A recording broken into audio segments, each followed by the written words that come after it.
diturunkan di kota Mekah dan di kota Madinatul Munawwarah, maka bumi kedua-dua tempat itu sekaligus menjadi bumi yang paling hebat dan bumi yang paling mulia.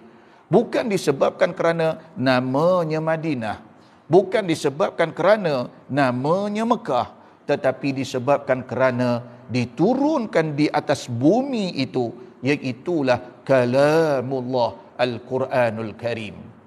Begitu juga kalau kita lihat ada pelbagai bahasa di dunia, Allah tidak memilih bahasa-bahasa untuk dijadikan sebagai bahasa Al-Quran, tetapi Allah telah memilih daripada sekalian bahasa, lalu Allah memilih iaitulah bahasa Arab sebagai bahasa Al-Quran. Maka sekaligus bahasa Arab itu menjadi bahasa yang hebat, menjadi bahasa yang paling mulia daripada sekalian bahasa-bahasa yang ada di dunia.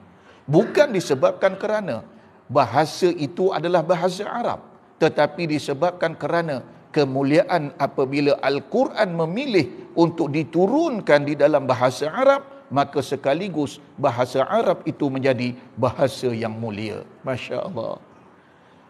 Begitu juga apabila kita lihat terdapat 12 bulan di dalam setahun, lalu Allah pilih daripada 12 bulan itu untuk diturunkan kalamullah ini di dalam bulan Ramadan.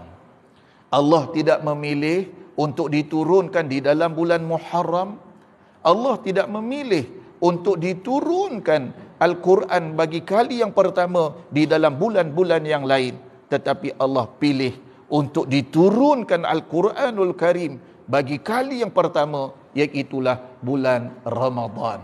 Maka sekaligus bulan Ramadan telah menjadi iaitu bulan yang paling terbaik, sehingga kan disebut oleh Sayyidina Ibnu Abbas radhiyallahu anhu apabila beliau diajukan pertanyaan 3 perkara. Apakah dia hari yang paling terbaik? Apakah dia bulan yang paling terbaik? Dan apakah dia amalan yang paling terbaik?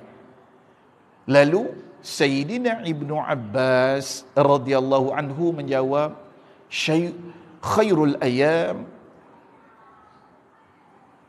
yaumul jum'ah wa khairul syuhur syahrul ramadan wa khairul a'mal salawatuhu khams liwaqtiha, iaitu sebaik-baik hari iaitulah hari Jumaat, sebaik-baik bulan iaitulah bulan Ramadan, dan sebaik-baik amalan dan pekerjaan iaitu apabila kamu dapat melaksanakan solat 5 waktu sehari semalam tepat pada waktunya.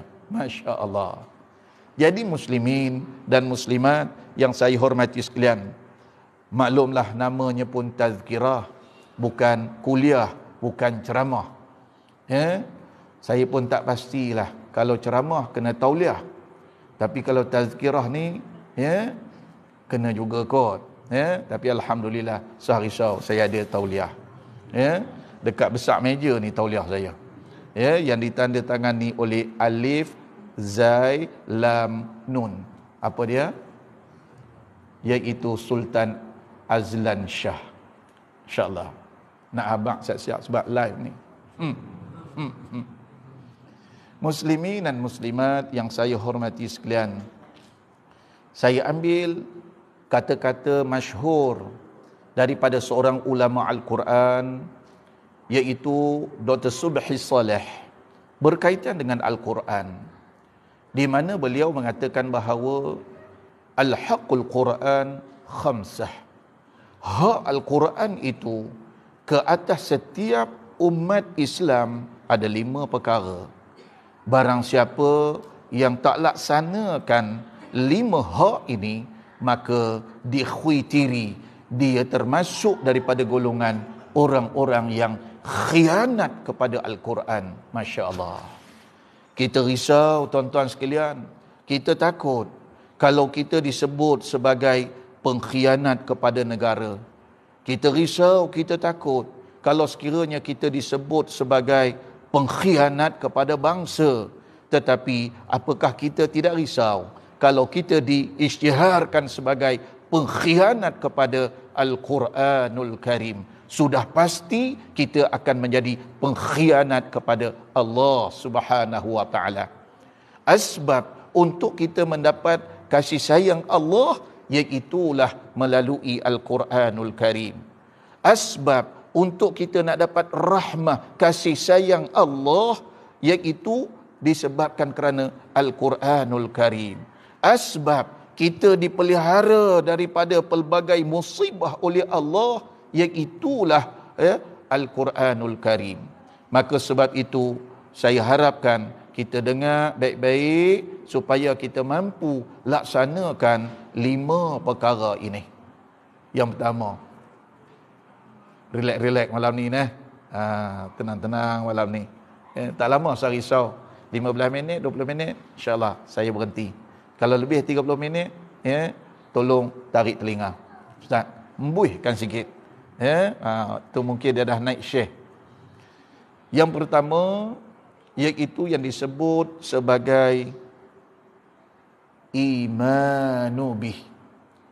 Hak yang pertama Al-Quran itu yang wajib dilaksanakan oleh setiap umat Islam iaitulah kita wajib beriman dengan Al-Quranul Karim. Masya Allah, tuan-tuan sekalian, cuba kita lihat bahawa seperti mana yang disebut oleh Al-Imam Asy-Syafi'i di dalam kitab Majmu' dan begitu juga oleh Imam Ibn Arabi, di mana beliau telah pun meletakkan bahawa huruf-huruf di dalam Al-Quran yang seperti mana yang kita semua sedia maklum, ada 30 juzuk Al-Quran di dalamnya dan terdapat 114 surah di dalamnya, dan di dalamnya juga terkandung iaitu sebanyak 1 juta, nak sebut pun payah ni, banyak sangat.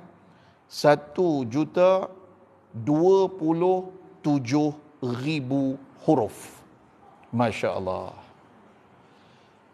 Muslimin dan muslimat, walaupun kita ingkari 1 huruf sahaja daripada 1,27,000 huruf itu, ia sudah dikira sebagai kita terkeluar daripada keimanan kepada Al-Quran dan sekaligus kita akan terkeluar daripada keimanan kepada Allah Subhanahu wa taala.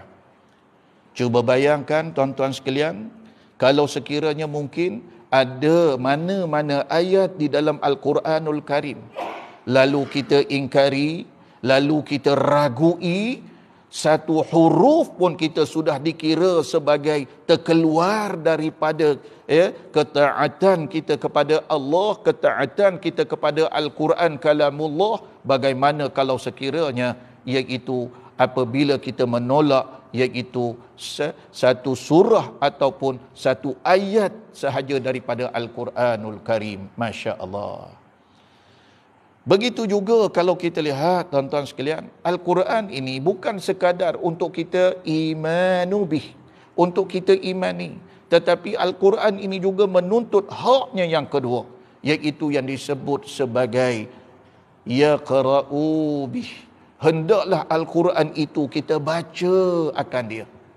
Bukan dijadikan sebagai hiasan-hiasan, bukan dijadikan hanya sekadar seperti mana yang disebut oleh baginda Rasulullah sallallahu alaihi wasallam, ya'ti 'alan nasi zamanun la yabqa minal Islam illa ismuh wa la yabqa minal Quran illa syatruh.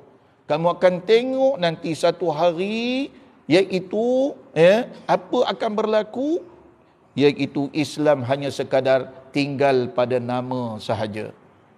Al-Quran hanya sekadar tinggal pada mashafnya sahaja. Masya Allah. Jadi kalau kita lihat dalam bulan Ramadan yang sangat mulia ini, Seperti mana yang saya sebutkan tadi. Kalau di dalam hari biasa kita membaca Al-Quran habis 30 juzuk, ya, di mana satu huruf apabila kita baca akan Al-Quran itu, Allah akan ganjarkan kepada kita dengan 10 ganjaran. Seperti mana seperti mana sabdaan baginda Rasulullah sallallahu alaihi wasallam menyatakan, man qara'a harfa min kitabillah kutibat lahu hasanah. Barang siapa yang membaca satu huruf sahaja, iaitu Al-Quranul Karim, kitab Allah, maka akan dicatatkan baginya dengan satu kebajikan. Wal hasanatu bi'ashri amthaliha. Dan setiap kebaikan itu pula akan dilipat gandakan menjadi 10 kebajikan yang semisal dengannya. La aqulu alif lam mim harfun, bal alif harfun wa lam harfun wa mim harfun. Masya Allah. Baginda Rasulullah SAW mengatakan, aku tidak mengatakan alif lam mim itu sebagai satu huruf, tetapi yang itu alif itu dikira sebagai satu huruf, lam itu bermakna seolah-olah kita telah pun mendapat ganjaran, mendapat iaitu pahala di sisi Allah, iaitu sebanyak 10,270,000. Masya Allah, hebat tak? Tapi dalam bulan Ramadan bertambah lagi kehebatan dia, iaitu setiap satu ibadah sunat yang kamu lakukan maka akan digandakan sebanyak 70 kali gandaan. Masya Allah. Cuba kali pula.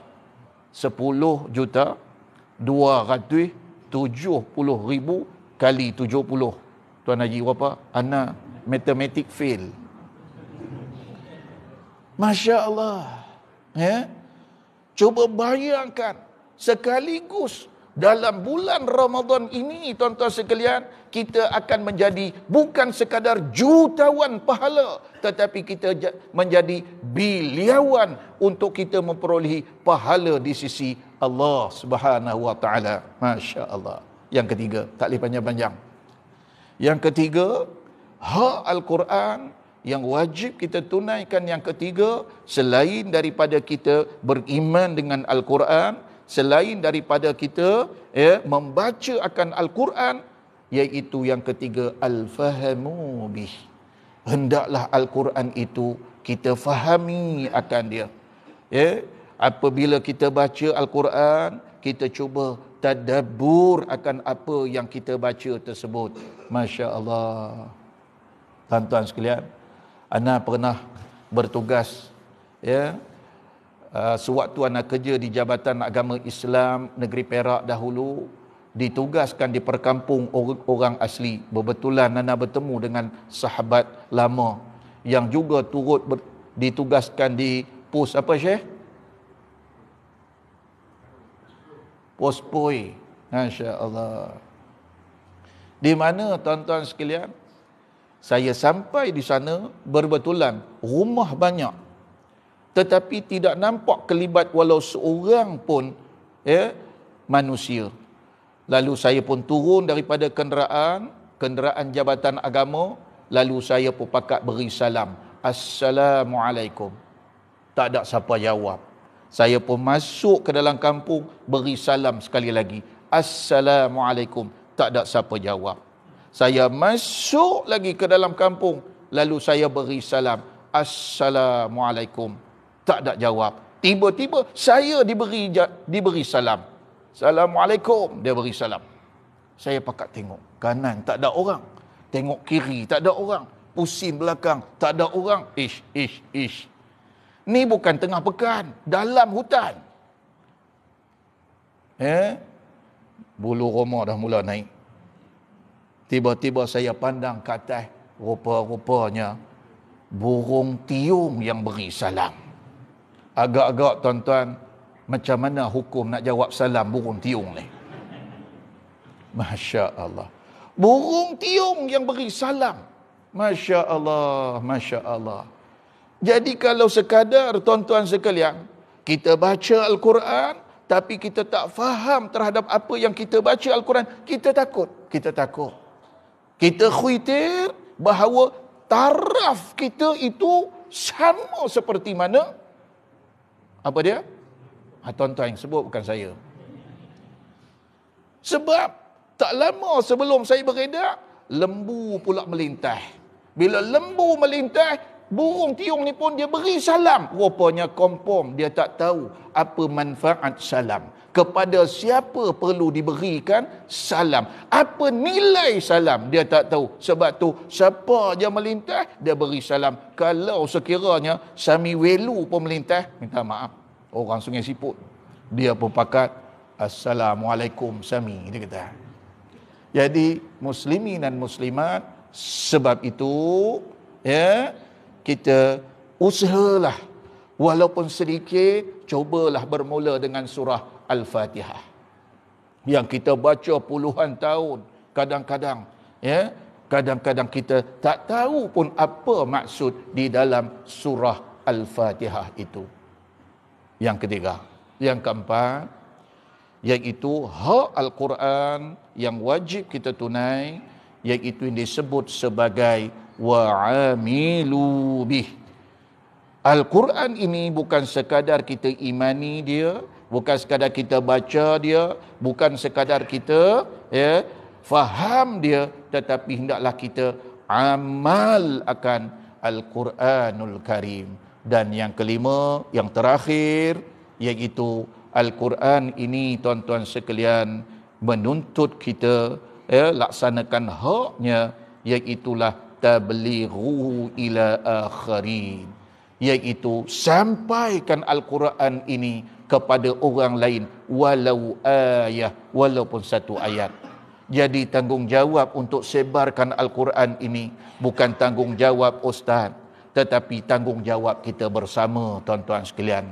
Jadi laksanalah 5 hak ini agar kita semua tidak menjadi pengkhianat kepada Al-Quranul Karim. Jadi saya fikir cukuplah sekadar tu dulu yang dapat saya sampaikan. InsyaAllah kalau nak panjang, panggil ceramah pula. Ya, tapi sini tengok Baba Lutfi pun ada hadir, masya-Allah, hebat-hebat belaka. Jadi saya fikir itu sahaja. Anda nak buat pengumuman sikit, boleh padam. Ya. Jadi sebelum nak berakhir, Anda nak buat sedikit